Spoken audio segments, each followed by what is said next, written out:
মারবেন 10টা আসবো, 10টা মারবেন লক্ষ আসবো, সারা দেশের মানুষ মা বাপ সব একসাথে দাঁড়াবো। কিছু হটবা না, ভয় পাবা না।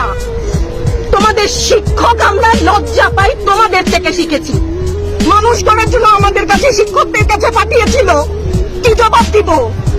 আমার তো কোনো মুখ নাই, আমি শিক্ষক, আমার ভাষা নাই। তাদের কাছে হাত জোর করে মাপ চাই, নিরাপত্তা দিতে পারি নাই, নিরাপত্তা দিতে পারি নাই। মনে হয় এই রাস্তায় শহীদ হয়ে গেছে যদি এই লজ্জা আমার কিছুটা কাটে। আমার ছাত্রের কলার চেপে করলেন কেন আপনারা? আমার ছাত্রের কলার, আমার ছাত্রের মুখে হাত দিলেন কেন? বাংলাদেশের মুখে চাপ ধরে আছেন। এই পুলিশ ভাইদেরকে বলি, এদের বাপ মা নাই, এদের আত্মীয় স্বজন নাই, এদেরকে কেউ বলে না যে তোমরা কি করছো? আমার মুখ মরলো কেন? ওই ছোট ছোট বাচ্চাগুলো মরলো কেন? আমার ছাত্রের কলার চেপে করলেন কেন আপনারা?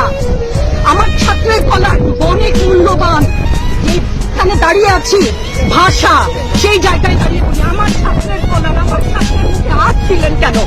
বাংলাদেশের মুখে চাপ ধরে আছেন। এই সমস্ত ভয় আর দেখিয়েন না, অনেক হয়েছে, আর না, আর না। আমার ছাত্রদেরকে টেনে টেনে ধরে নিয়ে যাচ্ছে, কি হিসাবে, কোন বিচারে? আপনারা বলেন যে ওদের গলা দিয়া কিছু বলেন না। রাস্তার যে একটা মূর্খ মানুষ, যার লিটারাল সেন্সে কোনো শিক্ষা নেই, সেও জানে, সেও দেখেছে। এটা আগের যুগ না, ইনফরমেশন সবার কাছে আছে। আপনি তথ্য কতদিন বন্ধ রাখবেন, কতটুকু বন্ধ রাখবেন?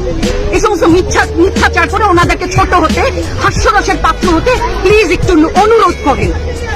আচ্ছা ম্যাডাম, আরেকটা ব্যাপার, যে 6 সমন্বয়কারী হেফাজতে আছে, তারা অনশনেও আছে।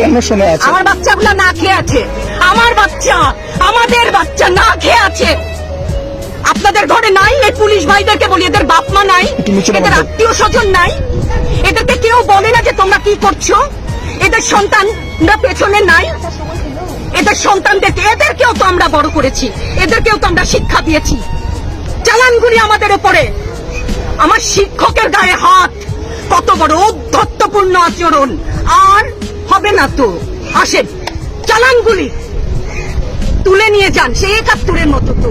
25শে মার্চের কালো রাত, বুদ্ধিজীবীদের হত্যা শুনেছি তো, এখন দেখছি। আগে শুনেছি, এখন দেখছি। প্রধানমন্ত্রী বলে থাকেন যে স্বজন হারানোর বেদনা সে বোঝেন, এই বিষয়ে সে সব জায়গায় আপনাদের কি বলার থাকবে না? মানে এখন এটা ওনারটা অবশ্যই উনি বুঝেন। ওনার সময়ও আমরা কিন্তু একাত্মতা প্রকাশ করেছি। এই বেদনা যদি কেউ অনুভব করে, এই জিনিস হবার কথা না। উনি যদি সত্যিই বুঝতেন, মুগ্ধের মা, অন্য যতগুলা শিশু থেকে শুরু করে, শিক্ষার্থী থেকে শুরু করে, মরে গেলে এই বেদনা বুঝবে। আমার 6টা সন্তান যে ওখানে অনশনে আছে, তাদেরটা কে বুঝবে? বুলেট আপনি দেখেছেন বাবা মায়ের আর্তনাদ, অভিশাপ, আসমান কাঁপে। আপনাদের কাঁপে না? তার কাঁপে না? অভিশাপের ভয় হয় না? বুকগুলা যাত্রা হয়ে গেছে আমার সন্তানদের। রাবার বুলেট বলবেন, কি বলবেন? এগুলো অস্ত্রের মুখে দাঁড়িয়ে আছে, আমাদের পয়সায় কেনা বুলেটে আমাদের সন্তানদের আপনারা বুলেট ছুটছেন। আর কত, আর কত? পুলিশ ভাইদেরকে বলি, ভেতরে তো আপনিও মানুষ, পুলিশ ভাই বলি না, ক্ষমা করবেন, মুখ থেকে বার হয়ে গেছে। তাদের ঘরেও সন্তান আছে, তাদের খোলসের ভিতরেও মানুষ। যারা এখনো ঘরে আছেন তারাও জানেন আর কতদিন ভয় পাবেন। ভয়েই থাকেন। একটা মারবেন 10টা আসবো, 10টা মারবেন লক্ষ আসবো, সারা দেশের মানুষ মা বাপ সব একসাথে দাঁড়াবো। পরিবারগুলো প্রতি যারা মায়েরা যারা আছেন, তাদের উদ্দেশ্যে কিছু, তাদের কাছে তো হাত জোর করে ক্ষমা চাই। ওরা আমাদের কাছে পাঠিয়েছিল ওদের সন্তানকে মানুষ করার জন্য, আমাদের কাছে শিক্ষকদের কাছে পাঠিয়েছিল, কি জবাব দিব? আমার তো কোনো মুখ নাই, আমি শিক্ষক, আমার ভাষা নাই।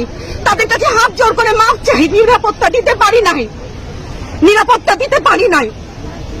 মনে হয় এই রাস্তায় শহীদ হয়ে গেলে যদি এই লজ্জা আমার কিছুটা কাটে।